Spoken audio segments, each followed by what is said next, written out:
नोटबंदी के 22 दिन बीत चुके हैं, लेकिन तस्वीर अभी भी पूरी तरह नहीं बदली है। लोगों की परेशानियां अब भी बरकरार हैं। लोग अभी भी अपने ही पैसों के लिए बैंकों और एटीएम के सामने लाइन में लगने को मजबूर हैं। लोगों की परेशानियों का आलम यह है कि पूरे दिन बैंकों और एटीएम के सामने लाइन में लगने के बावजूद भी पैसे नहीं निकाल पा रहे हैं। नोटबंदी के बाद लोगों को ईमानदारी का पाठ पढ़ाने वाली बीजेपी ने नोटबंदी की आड़ में जो खेल किया है, उससे लोगों को एक बार फिर सोचने पर मजबूर कर दिया है। विपक्षी पार्टियों के नेता ने एक दस्तावेज के आधार पर बीजेपी को नोटबंदी से पहले करोड़ों की जमीन खरीदने का आरोप लगाया है। कांग्रेस प्रवक्ता रणदीप सुरजेवाला ने कहा कि नोटबंदी की जानकारी बीजेपी को पहले से थी और काले धन को खपाने के लिए करोड़ों की जमीन खरीदी है। साथ ही सुरजेवाला ने कहा कि जमीन की डील बीजेपी अध्यक्ष अमित शाह के नाम पर हुई है, जिससे यह साफ है कि काले धन में बीजेपी का भी हिस्सा है। नोटबंदी से पहले बीजेपी का जमीन के नाम पर काला खेल। नोटबंदी से ठीक पहले बिहार में बीजेपी ने खरीदी जमीनें। 6 सितंबर 2016 को लखीसराय में जमीन खरीदी गई।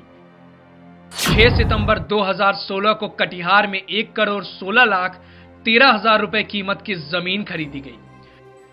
14 सितंबर 2016 को मधेपुरा में भी 85,15,000 रुपए कीमत की जमीन खरीदी गई। 14 सितंबर को मधुबनी में 73,50,000 रुपए कीमत की जमीन खरीदी गई। 19 सितंबर को अरवाल में 25,07,000 रुपए कीमत की जमीन खरीदी गई। 19 सितंबर को किशनगंज में 39,30,000 रुपए कीमत की जमीन खरीदी गई। 19 सितंबर को अरवाल में 7,98,000 रुपए कीमत की जमीन खरीदी गई। इस आंकड़ों को देखकर आप चौंक गए होंगे, लेकिन सच्चाई यही है। नोटबंदी से ठीक पहले बीजेपी ने करोड़ों की जमीन खरीदी। विपक्षी नेताओं के आरोप हैं कि नोटबंदी से ठीक पहले बीजेपी ने काले धन से करोड़ों की जमीन खरीदी। आपको याद होगा कि पीएम मोदी ने 8 नवंबर की रात 8 बजे 500, 1000 के पुराने नोट बंद करने का ऐलान किया था। नोटबंदी के बाद से ही लोगों को परेशानी हो रही है।